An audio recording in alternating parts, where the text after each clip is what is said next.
కావాల్సింది తర్వాత పంట నష్టాన్ని ఆపం, ఇల్లు కూలడాన్ని ఆపం, కొట్టుకుపోవడాన్ని ఆపలేం, సామాన్లు కొట్టుకుపోవడాన్ని. మనం ఆపగలిగేది ఏంటంటే నువ్వు రోడ్డు మీదకి వెళ్ళబాకరా బాబు చస్తావని చెప్పడం. అది ఎక్కువ హడావిడి చేయడం వల్ల చచ్చిపోతామనే భయంతో వెళ్ళలేదు. గుడ్. దెన్ అలాగే స్కూళ్ళకి సెలవులు, లేకపోతే లారీల పక్కన ఆపించడం, గుడ్.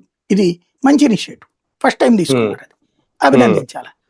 వర్షం వచ్చాక ఆపడం కాదు, వర్షం వస్తుంది ఆగిపోండి, అప్పటికి రాలేదు, ఒక రోజు వేస్ట్ అయింది, కానీ రెండో రోజు వచ్చింది కదా, అప్పుడు పబ్లిక్ కూడా అర్థం చేసుకున్నారు కదా. కాబట్టి ఇక్కడ అదొక ఎత్తు. రెండవది టెక్నికల్ ఫెయిల్యూర్ చెక్ చేసుకోవట్లేదు వీళ్ళు.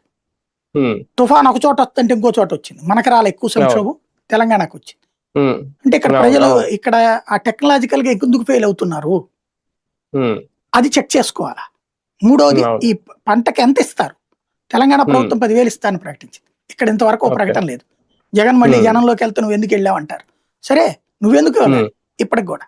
కానీ 5,000 కోట్ల అంచనా అయితే వేశారు, కేంద్రాన్ని అడిగారు. అంచనాలు ఎప్పుడు ఉంటాయండి, అంచనా అని నీ అనౌన్స్మెంట్ ఎంత, అది మర్చిపోతే ఎట్లా.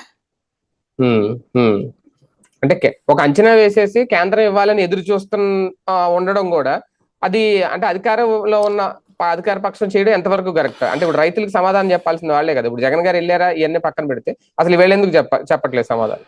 అంటే బేసిక్ గా